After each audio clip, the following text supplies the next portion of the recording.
So since this is EIT program, आप two different countries choose कर रहे हो. So where will you finally get a job? आप कहीं भी choose कर सकते हो, like all over the Europe, or you will.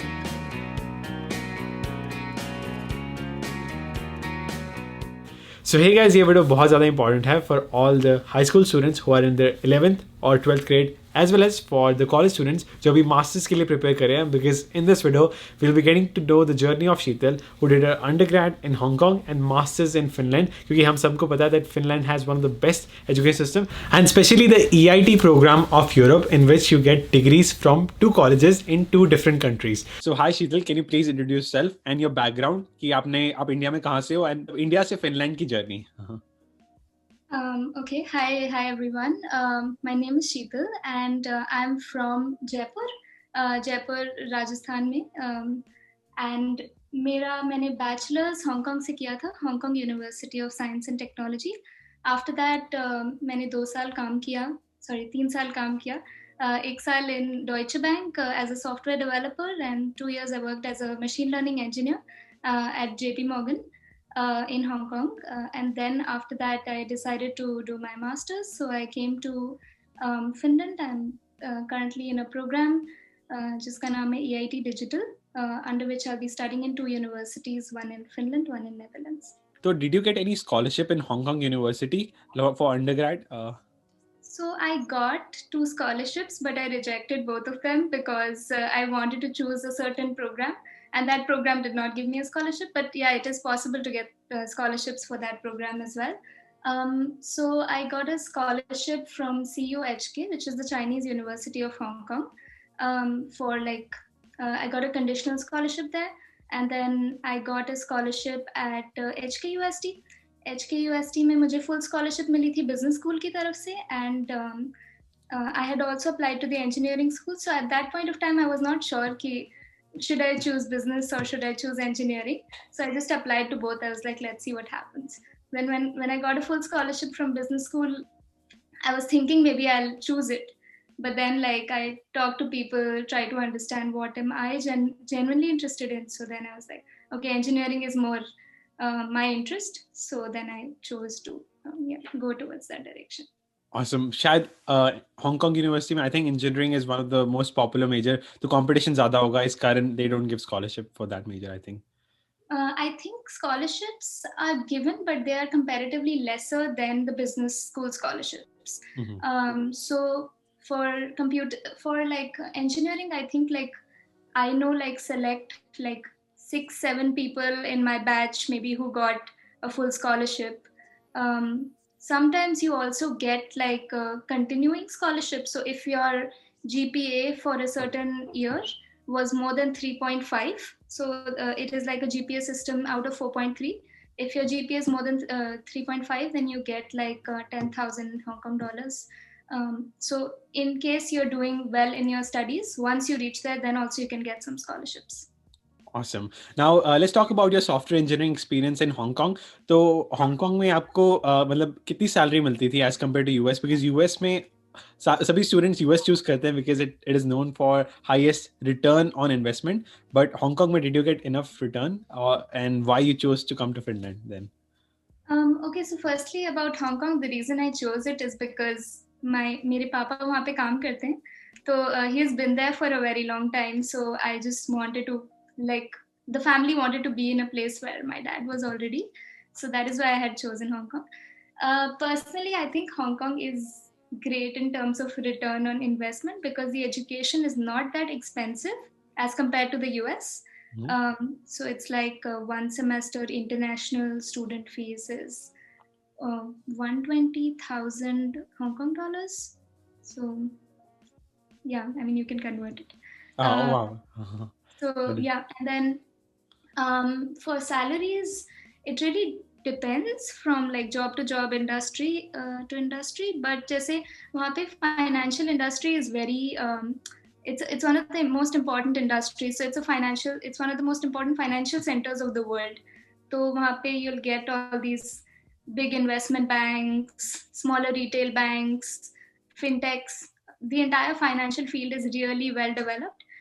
So at least in technology, a lot of people get good jobs in banks, and the investment banks pay pretty decently, I think, just something along the lines of like 40,000 Hong Kong dollars to like, I think 50,000 Hong Kong dollars as a starting salary. Um, so, and then it increases as you progress. Now, the reason why you chose Finland या फिर जो EIT program, is that correct? EIT program है, right? It's very common in Europe because it covers all the Nordic countries and उनकी universities, right? So you can choose any two countries where you want to study. एक साल कहीं और पे, एक साल किसी और country में, right?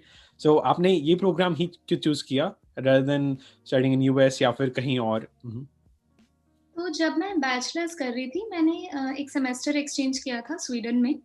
स्वीडन की एक यूनिवर्सिटी है KTH, and when I went there I really like enjoyed my experience because it was very practical learning. So for example, जैसे हमारा एक कोर्स था क्रिप्टोग्राफी का, तो उसमें हम लोग को साइफर्स सॉल्व करने होते थे. तो हमारा जो असाइनमेंट का ईमेल आया था that this is your assignment, that itself was a cipher. So you have to solve the email first and then you'll figure out what the assignment is and then you can solve the assignment. So it was very interesting from that perspective that, you know, technology is all around us, computer science is all around us. You have to make that connection.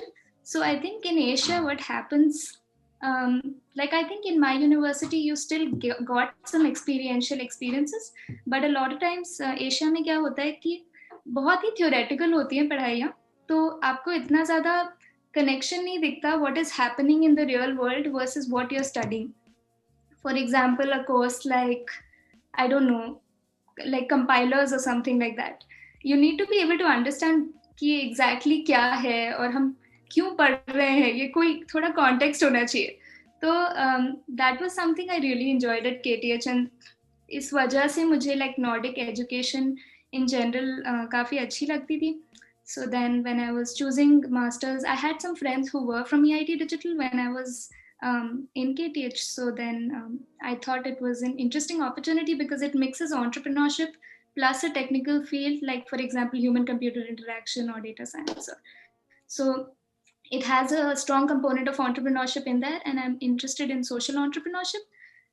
So इसलिए मैंने सोचा कि, I mean, let's try and see what happens. Yeah. Wow, amazing. And Netherlands because they're really good and really well known for sciences and technology field.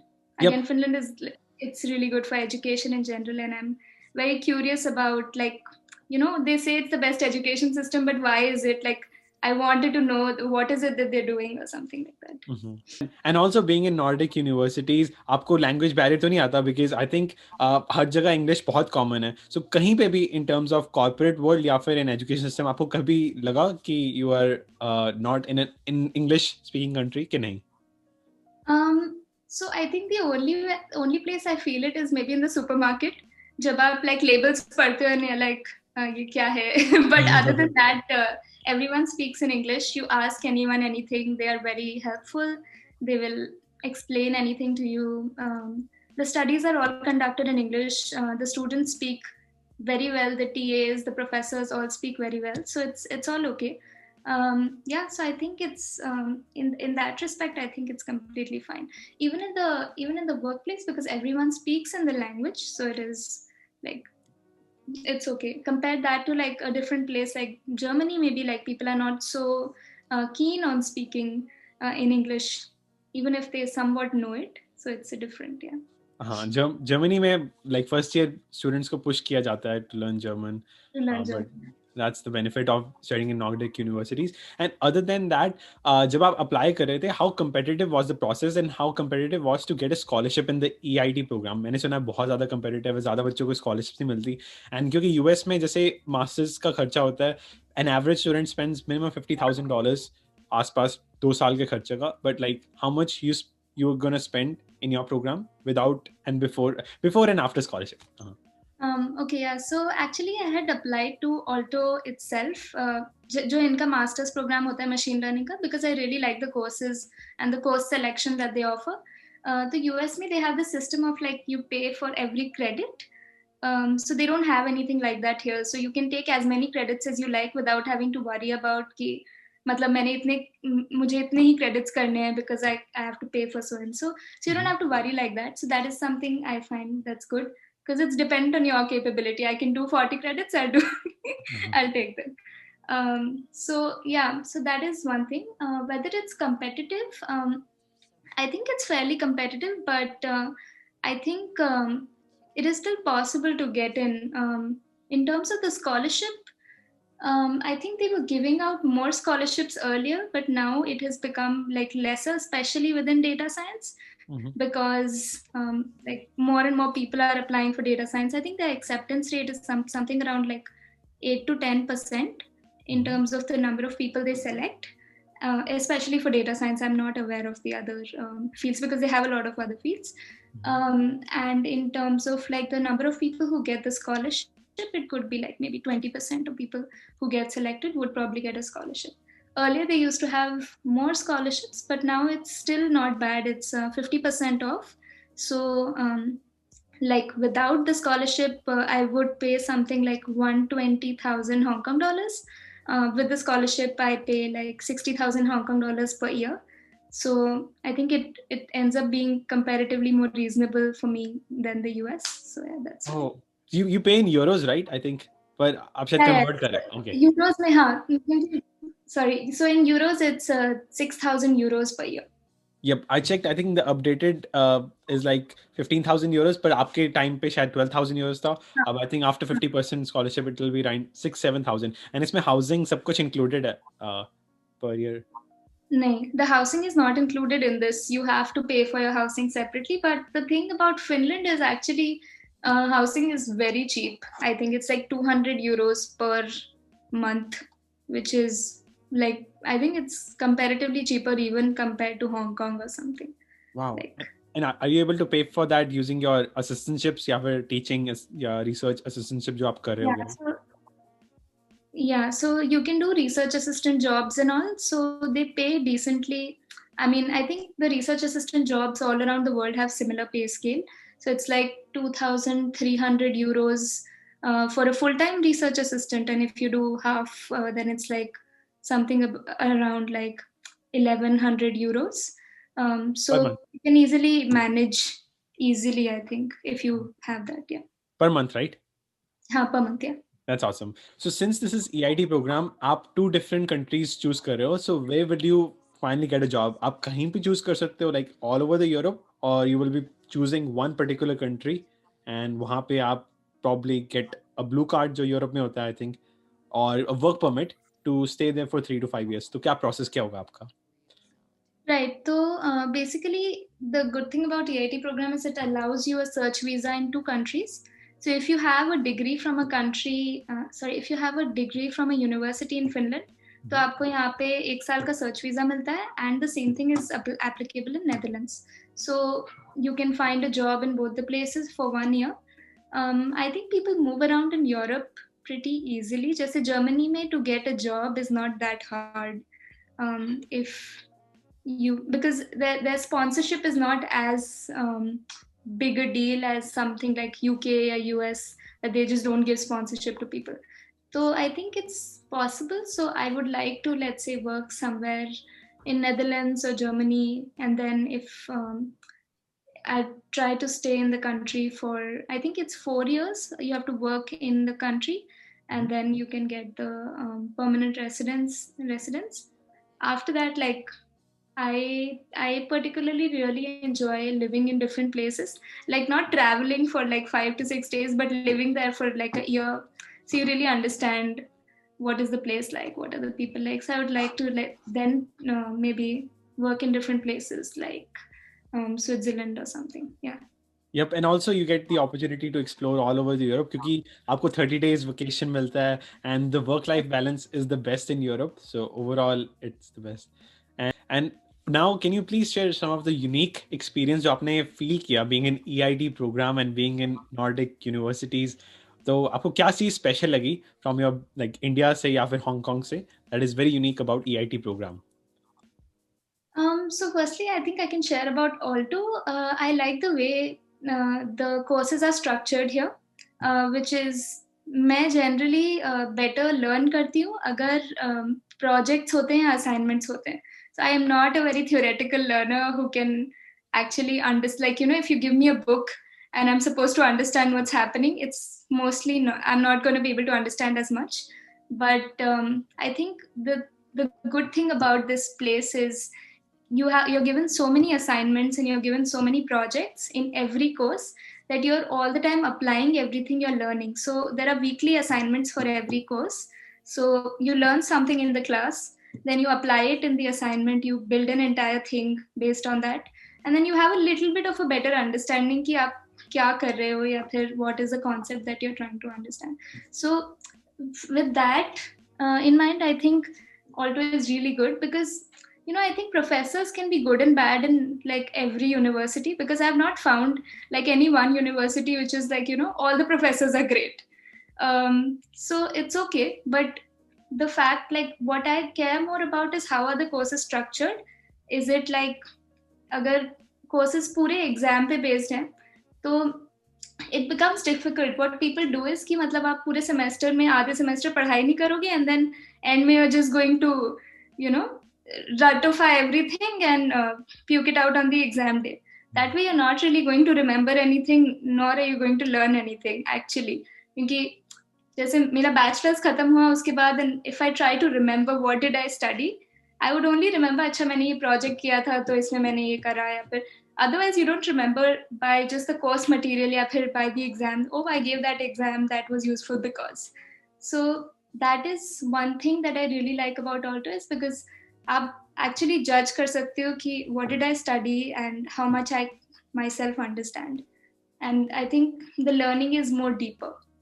That is about Alto. And then now, if we talk about the EIT program, what is interesting about is the entrepreneurship component, which is more like you get to do. Firstly, there are people in a lot of different fields, and you get to interact with people from a lot of different fields, like human-computer interaction or automated systems or whatever other fields that are within EIT Digital. And then there are people who are studying in all these different universities, right? So in the beginning, there is one like graduation ceremony in which you get to meet all these and network with all these different people who have gone to like whatever different universities that EIT is a part of. So you build that sort of a network, and then they try to push you a little bit more towards entrepreneurship. So I'm doing a course right now which is called Startup Experience, in which we will try to do like a customer feasibility study and try to develop an idea and see where it goes. So I think personally, I think it's not only good for people who are interested in entrepreneurship, but even if anyone's not interested in entrepreneurship, it's a good idea to study this, because you understand things from like a customer perspective. You understand कि why is you try to sell something. क्योंकि क्या होता है, I think engineers specifically have a big problem selling anything. I don't know. I think at least I've experienced this. Like they will build something great, but they will not understand how to sell it to a customer. So it is something that will teach you some of those more important social skills or soft skills. Awesome. So yeah, I think it's good with that respect. And there's also like a summer school that is a part of the program. It's already paid for by the program. So it's like a 15-day summer school in a different country where they will fly you to. For example, they have one in Coventry in London, or they have one in Netherlands, or they have one in Munich. So they take you there to in association with some university there, and then they will communicate, or they will organize something in collaboration with the company. They'll make some teams within the EIT Digital people, and then you have to again try to build a product, try to sell it, pitch it. So you get experience in all these different skills. Awesome. But travel शायद अभी शायद possible now because of COVID, right? Yeah, हाँ, London. so that is they're trying summer school का कि मतलब next summer तक शायद हो जाए, but that's just being hopeful. I think देखते हैं क्या होता है. Awesome. And I forgot to ask about the application process. तो application process में आपने कौन से exams दिए थे? GRE या GMAT नहीं चाहिए था ना वहाँ पे, या चाहिए था? I don't recall if it was required, but I had given the GRE, like I had just given it as an extra document if it was not required. And I other think than it's not required for EIT, but for Alto or like a general university, you don't require GRE. Yeah. Okay. And GPA should be strong, and so only three factors are required to get in: GPA, strong academic background, extracurriculars, and your statement of purpose. जिसमें आपको entrepreneurship या Exposure a little. exposure, yes, exposure and your grades. So that's all required, and you get in, right? Pretty much. I think so. If you have work experience, it's always good because it's only going to help you get a better idea of your own education. I think work experience before doing a master is a good idea. Awesome. So that'll be it. And आपको लगता है कि कोई और चीज आप mention करना चाहते हो? Then I can add on, and otherwise it's complete.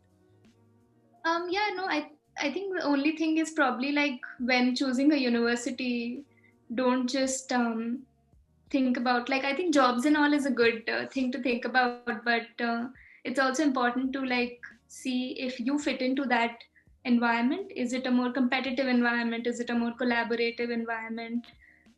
Project based learning hai, theoretical learning hai. So think about things that are outside.